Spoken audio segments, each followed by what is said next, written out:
if we gonna do this. Q, you gotta go. Fuck out of here. Nah, nigga, both of y'all. You talking to me? Bye. Yo, Q. And Yola, get the fuck out of here, man. Yeah, so we can get this shit Write done. the song, Q. Shut the fuck up, Q. Please, with you, Q. Yola. Yes.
Ok, alors salut à tous. Ou alors bonne matinée, ou alors bonsoir, tout dépend de l'heure à laquelle vous regardez. Aujourd'hui, je vais vous présenter une émission qui a été créée par des jeunes avec l'aide de l'association Un Point Commun.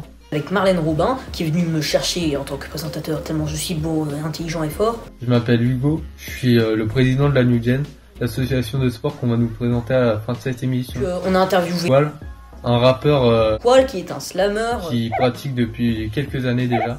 Angers, Anjou, bref, qui habite à Angers, quoi, je crois. On commence tout de suite par le b-boy Ismaël Fofana. Voilà, c'est tout pour moi et bonne émission. Je vous laisse regarder ça. Salut Ismaël, merci d'avoir accepté cette interview. Donc, est-ce que tu pourrais nous dire quelle est ta spécialité dans le breakdance? On va dire que c'est la souplesse. Depuis que je suis petit, en fait, je fais de la danse. J'ai toujours fait des acrobaties et tout ça. Et c'est pour ça qu'on dit que dans le breakdance, généralement, ma spécialité, c'est la souplesse en plus de l'acrobatie. Du coup, tu as tourné un clip avec VG Dream. En fait, VG Dream, pour moi, c'est mon artiste préféré. Parce que j'adore ce qu'il fait, j'adore sa musique, il sait danser. Et du coup, ouais, c'était énorme. Tu as dû passer un casting. Comment ça s'est passé? En fait, j'ai vu sur la page de VG Dream qu'il y avait un casting pour pouvoir accéder à son futur clip. Et du coup, moi, j'ai contacté une danseuse et en fait, au même moment, sans le savoir, une deuxième danseuse m'a contacté elle, parce qu'elle a dû voir que mon profil Instagram. Et du coup, elle m'a contacté, c'est-à-dire que j'étais en contact avec les deux danseuses à VG Dream. Ça a été très rapide, en fait, je les ai contactés le mercredi et ils m'ont dit, ok, ils m'ont répondu le mercredi à 20h. Ils m'ont dit, demain, du coup, pour le jeudi, il faut que tu sois à 15h à Paris pour le casting. Et du coup, c'est comme ça que ça s'est fait. On t'a fait faire quoi un petit peu? On m'a fait venir en tant que danseur acrobate. Mais au final, j'ai fait de la danse afro, c'est-à-dire que c'est de la danse, on va dire, un peu africaine. En même temps, il y a du break aussi dedans. Et du coup, j'ai commencé par ça. Et après, il y avait un acrobate. Donc, vu que moi, je faisais déjà la danse, j'ai laissé l'acrobate. Et du coup, sur le tournage, on était dans la Corée avec tout le monde. Après, j'avais un petit passage, mais vu que le caméraman, il avait des difficultés à passer de VG Dream à moi. Donc, mon passage tout seul, il n'a pas pu être mis dans le clip. Comment est-ce que tu en es arrivé là pour tourner un clip, tout ça? Moi, j'ai commencé la danse très jeune. J'ai commencé par la capoeira, un sport brésilien. Et j'étais sur Saint-Jean-de-Mont à cette époque-là. Je voulais continuer la capoeira, mais sur Cholet, il n'y en avait pas vraiment en fait. Du coup, pendant 2 ans, je suis resté sans rien. Et franchement, vu que la danse, c'est toute ma vie, il fallait vraiment que je trouve quelque chose. Et du coup, j'ai commencé... En fait, j'avais une amie à moi qui faisait du breakdance au Planty. Un jour, j'ai fait un cours avec Cisco au Planty. Et depuis ce jour-là, j'ai jamais arrêté le breakdance. Du coup, tu fais partie de l'association Hot Meal Breaker. Du coup, c'est quoi pour toi cette association? Franchement, c'est ma deuxième famille. Ils vont savoir nous recadrer quand il faut nous recadrer, si on ne fait pas ce qu'il faut faire, mais ils vont aussi nous aider. Enfin, c'est vraiment une famille, quoi. Donc, en parlant de famille, est-ce que toi, ta famille personnelle, du coup, te soutient dans la danse? Ma grand-mère, en fait, toute ma famille adore la danse, donc ils me soutiennent énormément. Donc, c'est ça, je pense, qui fait, en plus de l'Hot Meal Breaker, qui fait que je suis motivé. Tu es un peu devenu influenceur sur les réseaux.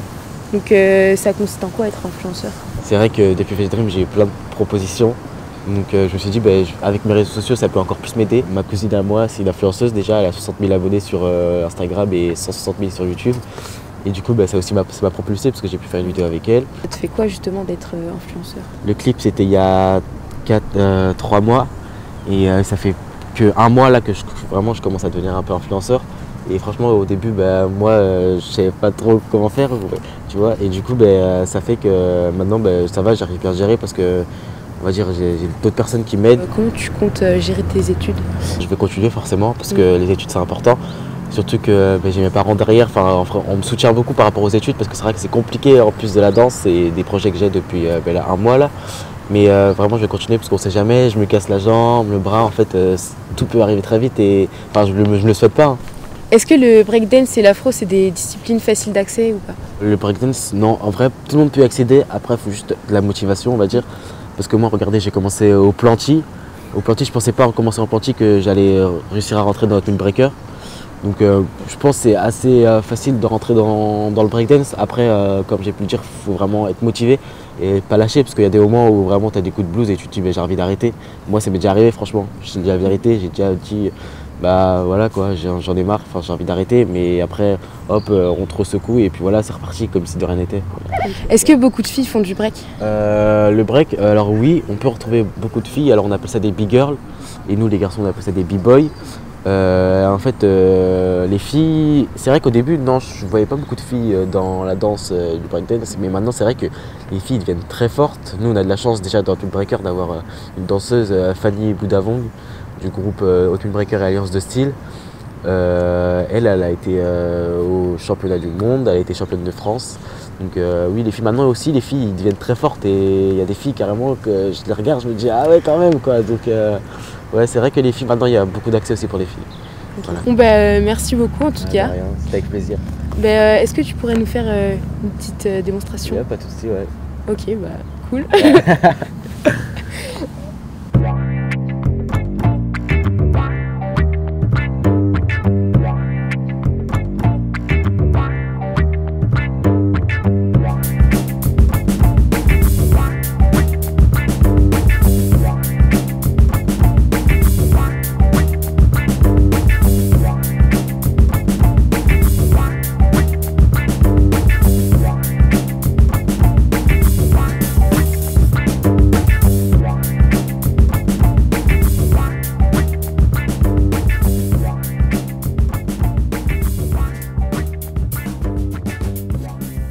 Et pour la Milk, pour ceux qui sont intéressés ou quoi, bah, si vous voulez faire du breakdance avec ou quoi que ce soit, genre ça sera dans les écoles de danse où ils font des interventions.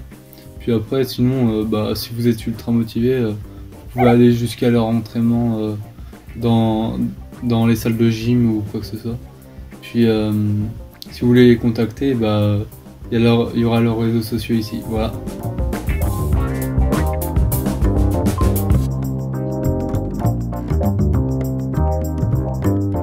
Si vous voulez faire du breakdance au Planty, ça peut se remettre en place. S'il y a 5 jeunes intéressés qui viennent parler à Kevin au centre social, il pourra remettre ça en place. Donc si vous voulez, bah, allez le voir. Il vous mangera pas. Voilà. Et donc maintenant, vous allez voir un reportage sur Qual, qui est slammer de son état. On l'a choisi parce qu'on a trouvé qu'il faisait des choses assez sympas.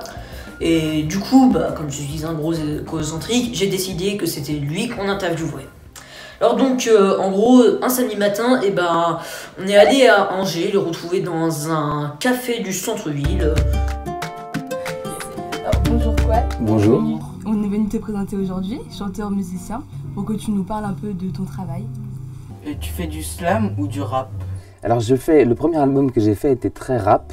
C'était très rap assez hardcore même d'ailleurs. C'était voilà, c'était simplement parce que je racontais des choses qui étaient très engagées. Et puis petit à petit, d'album en album, je me suis mis à de plus en plus parler mes chansons.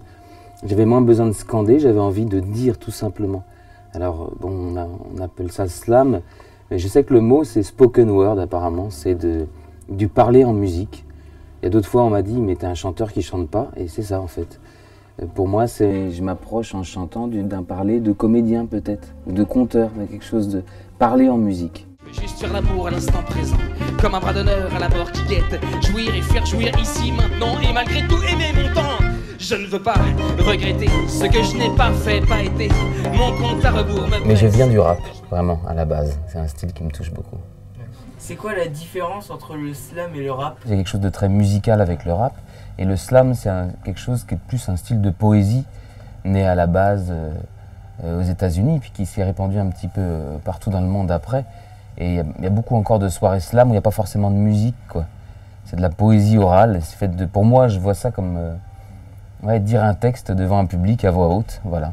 À la base, moi, j'ai même fait du métal et j'avais envie de dire plein de trucs, mais le problème, c'est qu'avec des grosses voix métal, ça, j'arrivais pas à faire passer de la douceur, par exemple. C'était compliqué, ça me mettait dans le registre de la colère tout le temps. Et puis le slam, c'était vraiment pour utiliser la voix le plus simplement possible, pour pouvoir parler je sais pas, d'histoire d'amour, pour pouvoir, tu vois, plein de choses, tout un tas de choses que je n'arrivais pas bien à faire avec d'autres façons de poser ma voix, voilà. Ça veut pas dire qu'on peut pas le faire, mais moi j'y arrivais pas bien. Je suis dit que tu pourrais en faire ton métier ou que ce serait juste une occupation? Mais à faire mon métier de la musique, j'en ai toujours un peu rêvé. Moi, c'était monter sur scène, tout ça, enfin dire des choses, prendre un micro, ça m'a toujours plu. Je sais pas, ouais, il y avait toujours un objectif comme ça finalement, quoi. Pour créer tes chansons, tu t'inspires d'un peu de tout ce qui t'entoure, tout ce que tu vis et tout ça? Je m'inspire rarement de ce que je vois aux infos, par exemple, ou de ce que je lis qui est abstrait, lointain. Je m'inspire beaucoup plus souvent de la vie quotidienne et de ce que j'ai sous les yeux. Même si je suis en voyage dans un autre pays, tout ça, ça restera ce que j'ai sous les yeux dans ce pays-là à ce moment-là, c'est-à-dire le plus proche et sensible possible, voilà. Et justement, qu'est-ce qui te plaît le plus dans ton métier aujourd'hui? Déjà, il y a écrire, c'est-à-dire pouvoir c'est se lever le matin et se dire bah, aujourd'hui, mon travail, moi, c'est de rentrer dans mon monde imaginaire et de créer. La deuxième chose, c'est de pouvoir gérer mon emploi du temps. C'est-à-dire que c'est moi qui décide de la couleur que vont prendre mes journées, à moi de les inventer. Et c'est super. Des fois ça rate, hein. Des fois il y a des journées tu dis « Ah merde, j'ai pas fait ce que je voulais ». La troisième chose, c'est que je voyage pour faire mon métier et aussi, et je trouve que c'est encore une chance. Ça. Après, monter sur une scène, c'est un espace, moi je suis assez timide dans la vie, c'est un espace de libération incroyable. C'est sain de monter sur scène, je sais pas comment dire, c'est un truc... Ceux qui en ont fait l'expérience, je pense, peuvent partager ça, que il y a un moment de pure présence au monde là. On est vraiment, c'est extraordinaire. Voilà. La scène, c'est pas juste 3 projos, un espace vide. C'est le terrain de jeu des grands timides, qui chaque fois remportent des victoires sur la petite voie intérieure qui leur glisse d'un imposteur, et qui finalement s'en sortent pas si mal que ça. Je me sens à ma place de faire ce métier-là. Voilà. La langue, c'est pas une frontière, quoi. Je me suis pas mal intéressé aux rappeurs du monde entier. De plein de pays, ce qui m'intéressait, c'est que par exemple en Afrique, les rappeurs, ils sont souvent à la base de la liberté d'expression. Tu vois que c'est les premiers, même maintenant les humoristes, il y a ça aussi un peu. Ils osent dire ce que personne n'ose dire, quoi. Alors dans des pays qui sont un peu verrouillés, où la parole n'est pas très libre, les rappeurs, ils ont toujours ce truc de porter une parole forte et un message souvent politique. Au moment d'écrire le morceau Là où j'habite, je crois que c'était quelque chose qui m'animait beaucoup, de voir ça, comment ça se passait ailleurs et ce qu'on racontait. Ah, ça serait marrant que tu nous chantes en vrai quelque chose. Ouais. Là où j'habite, c'est pas grand, pas bien luxueux, mais j'aime bien. C'est des appartes et au milieu, il y a une cour toute petite. Bon, là où j'habite, les voisins sont jamais loin. Tous les jours, on se fait bonjour, puis dans son coin, chacun s'agite. Et c'est sympa là où j'habite. Il y a un côté cosmopolite, un petit parfum d'Afrique, parce que parmi mes voisins... Il y a une famille de Guinéens, chaque fois que je les croise, c'est magique. Ils parlent français et malinqués dans leur gros boubou en bassin. La France d'en haut balance des phrases sur des bruits et des odeurs. Moi je vois ces gens polis, travailleurs, presque toujours de bonne humeur. Le père a l'air de bosser dur et tard. Et le soir, ses enfants s'amusent dans la cour ou sur le trottoir. Ils ont des jeux de gamins et quand ils crient un peu trop fort, il y a la maman jamais très loin derrière. Elle leur fait signe de se taire, là où j'habite. Juste là où j'habite. Ok, donc du coup, maintenant le dernier reportage, il va être sur un truc qui me concerne parce que je suis dans l'association qui va être présentée, même si on me voit pas dedans. Moi, je fais du skate dedans et il y a du parcours, du BMX, du skate et du street workout. Voilà. Bonjour à tous. Bonjour. Salut. Du coup, on va parler de votre association et du parcours que vous pratiquez. Tout d'abord, c'est quoi le parcours pour vous ? C'est juste aller le plus vite possible d'un point A à un point B. Quoi. Du coup, vous avez créé une junior association, l'association New Gen. Ouais. C'est quoi une junior association? C'est comme une association normale, c'est juste on est accompagné, on a moins de responsabilités et ça coûte, on va se le dire, ça coûte moins cher. Et c'est fait pour, en gros, passer de l'étape junior association à de vraies responsabilités. Du coup, c'est quoi les avantages d'avoir une junior association? Genre on est accompagné et genre on peut faire des réunions avec celui qui nous accompagne pour voir certains points, par exemple assurance, matériel, pour nous corporel ou certains projets. Mais comment vous avez fait alors pour créer votre junior association? On démarche par le Planty en fait, le centre social du Planty. Et on y a été pour justement découvrir comment on faisait pour avoir une junior association. Et du coup, comme ils disaient les autres, c'est qu'on démarchait avec justement notre accompagnateur. Kevin, voilà. Au tout début, c'était quoi votre objectif quand vous l'avez créé? À la base, le premier objectif, c'était d'avoir une salle de gym à notre disposition pendant l'hiver, parce que du coup pendant l'hiver pour faire du parcours ou même du street workout et tout, faire ça sous la pluie ou dans le froid, c'est pas souvent super.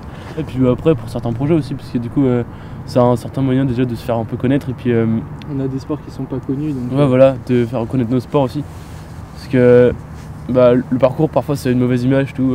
Pourquoi il est dégradé par les gens? Principalement, à la base, c'est les Yamakasi qui ont créé ça et ils ont fait quelques films où les Yamakasi servaient du parcours principalement pour cambrioler des maisons, on va dire. Et du coup, maintenant, tout le monde a cette image de... On s'en sert pour soit échapper à la police, soit rentrer dans des maisons par le toit. Même dégradé. Oui, voilà. Même dégradé.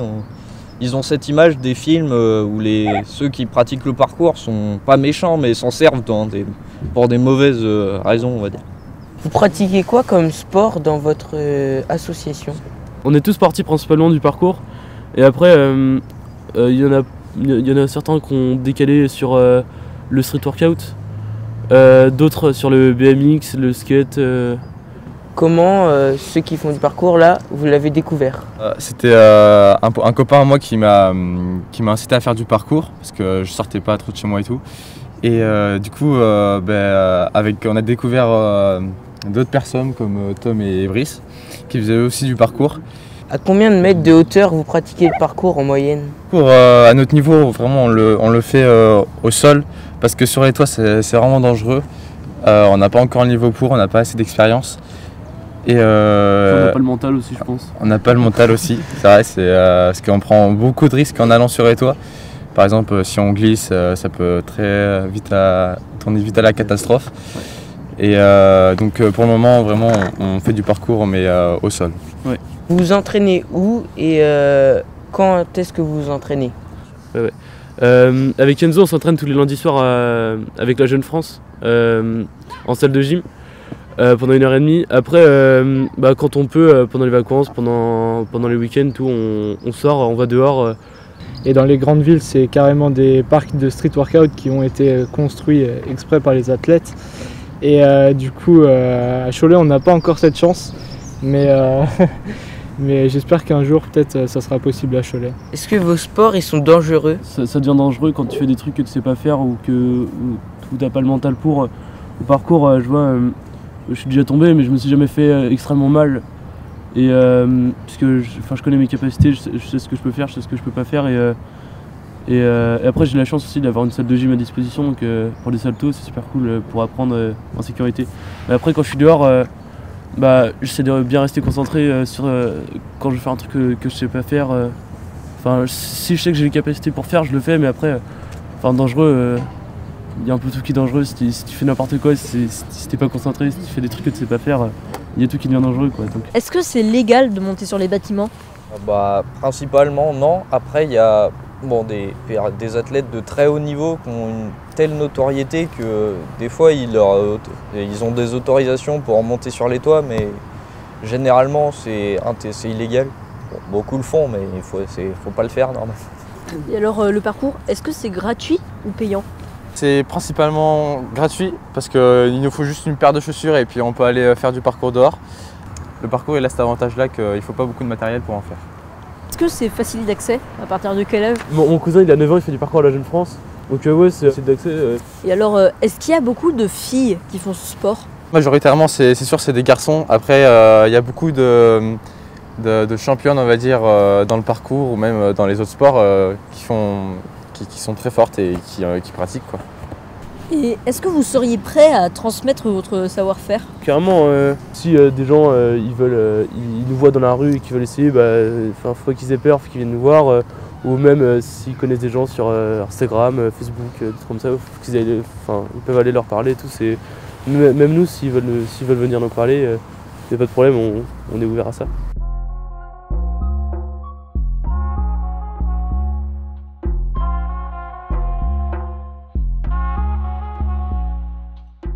Et donc n'oublie pas que si toi aussi tu veux monter une junior association et que tu habites près du centre social du Planty, tu peux toujours aller voir Kevin qui est très sympa, donc c'est le responsable jeunesse et donc il va te donner un coup de main. Sinon tu peux t'adresser au responsable du centre social qui est le plus proche de chez toi et tu lui parles de ton projet et il te dira comment t'aider. Pour le parcours à Jeune France, il faudra que tu bosses avec Melvin au gymnase Pierre de Coubertin. Tu peux commencer à partir de 6 ans et que tu sois débutant ou initié, y a pas de changement ou quoi, tu pourras y aller. Puis après, il faudra juste que tu comptes environ 150 à 170 € de cotisation. Et les cours ils se passent le lundi soir, samedi et mercredi après-midi. Voilà. Et si vous voulez des informations ou quoi que ce soit, pour les contacter, ça sera juste ici. Et excusez ma coupe de cheveux, à cause de la saleté du virus, les coiffeurs ils sont fermés. Et si vous avez bien aimé l'émission et que vous voulez qu'il y en ait une autre, faut pas hésiter à partager un max l'émission pour qu'elle puisse se faire connaître. Voilà, allez salut, à plus.